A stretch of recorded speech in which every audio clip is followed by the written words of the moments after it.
Hi everyone, welcome to my channel. So today I'm back with another review. So this time I'm going to review my watercolor brushes. So without wasting any time, let me introduce my brushes. So this is my round brushes. So this is from brand called Princeton, and this is the Heritage series that they offer. So first of all, let me talk about this Princeton's brand. As you can see, so this is a US based company which makes a lot of brushes. So they offer a variety of brushes. So this is the Princeton Heritage series. So if you go to their website and check about this Heritage series, so it says it's a synthetic sable brush. So they offer variety of brushes. So Heritage is one of their series, and if you see this, they also provided one scale. So if you see the stiffness, it is good for the watercolor. If you see the features, then it says that this is a synthetic sable. So this is the synthetic version of the sable. So Princeton say this is next generation brushes that they offer which mimic the natural brushes. So they use synthetic material to mimic your natural brushes. So as you can see, it has a very sharp edge and it holds a lot of color and water. So today we're gonna test these brushes. So I have three brushes, size 12, size 2, and this is the liner brush, size 2. So let me dip into the water.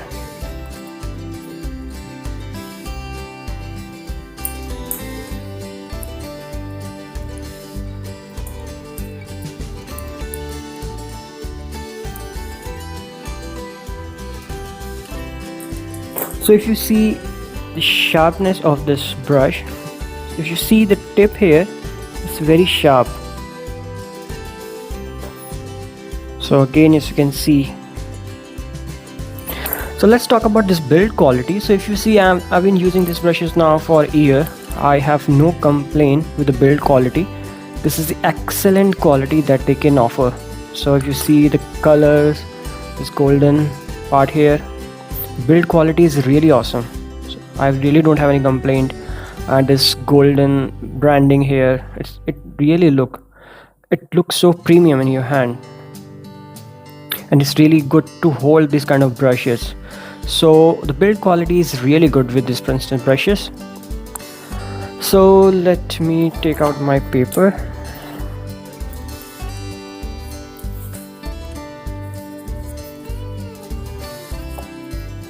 So Princeton's claim that this brush can hold a lot of water, a lot of color. So let me take a lot of color.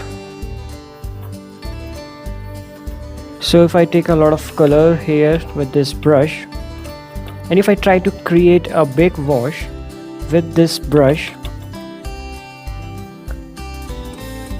so as you can see, I can cover a lot of area even with a single brush, single stroke. And this is the reason I recommend, if you are looking to buy a brush, always prefer a big size. So this is size 12, size 16. You can also go with the size 16 because this is your all-round brush, so you can cover a lot of area. If you want, you can cover a big wash like this. If you want to create a sharp line, then you can also create a sharp lines with this brush. So as you can see,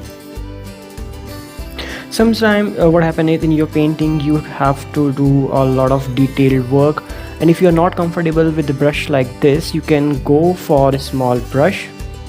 So like this is the size size 4. If I take the color, so with this brush I can cover I can create a sharp lines. So this is really helpful if I have to do a lot of detailed work. So sometime, let's say if I have to create some human figures, so I can do that, right? So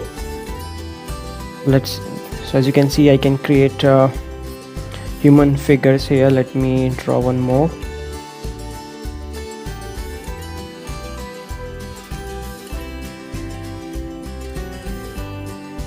So since it has a very sharp tip, so you can create a detailed work easily. I mean, this is really good. And let me take my round 12 brush again. So as you can see, I can cover a lot of area with a single stroke. And even if you use this brush, and so if you take this brush like this and if you drag, so you can also cover area. So as you can see, if you drag its belly, you can cover a lot of area. So sometimes what happens is we need a dry stroke. So as of now, as you can see, my brush is completely dry, and if I load this with the water, or sorry, with the color, and if I drag like this,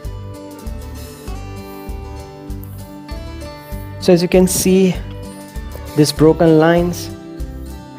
So even with a dry brush, I can cover a lot of area. So as you can see, even with a dry brush, I can achieve these broken lines. So it's really helpful. And if I take this brush, this is my liner brush, and this is really helpful when I have to create some very sharp lines. So I can take this brush, and so as you can see, it's really helpful if you have to paint some wires and like this. So now if I have to mix some colors, so let's try to mix some color as well. So let me take my red. So my brush is loaded with the water and color. So if let's create some gray. So I have red here, let me take a complementary color, green. So if I take green, so as you can see, this gray color, since I can hold a lot of water, so it's really good to cover a lot of area and to mix some color because it holds a lot of water. So as you can see, it's really an all-round brush, so you can cover a lot of area, you can create some sharp lines, you can also draw some pattern like this with a dry brush. And if you have to mix some colors, you can load your brush with the water and color. You can mix a lot of grays here, as you can see. So I would highly recommend this kind of brushes. So if you are looking for a brush, so I would recommend you can choose or go for Princeton Heritage Brush. So now if you talk about the price of this brush, so I bought this brush last year from Amazon India. So it depends from where you are buying and the size of this brush. So roughly, if I can say, I bought this brush around 1000 rupees, this size 12, and size 4 I bought around 400, and this brush, liner brush, I think 300 or 400. So depending on the location from you are buying, so price would vary. So this is all about this Princeton brushes. So if you are looking for some brush, I would recommend you can go for a bigger size brush, because you can cover a lot of area, you can create some sharp lines. And if you are looking any liner brush, then you can go for size 12, maybe you can go for size 4 as well.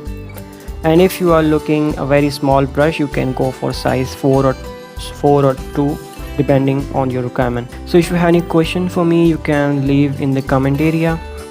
So now let's make a very small painting with these 3 brushes.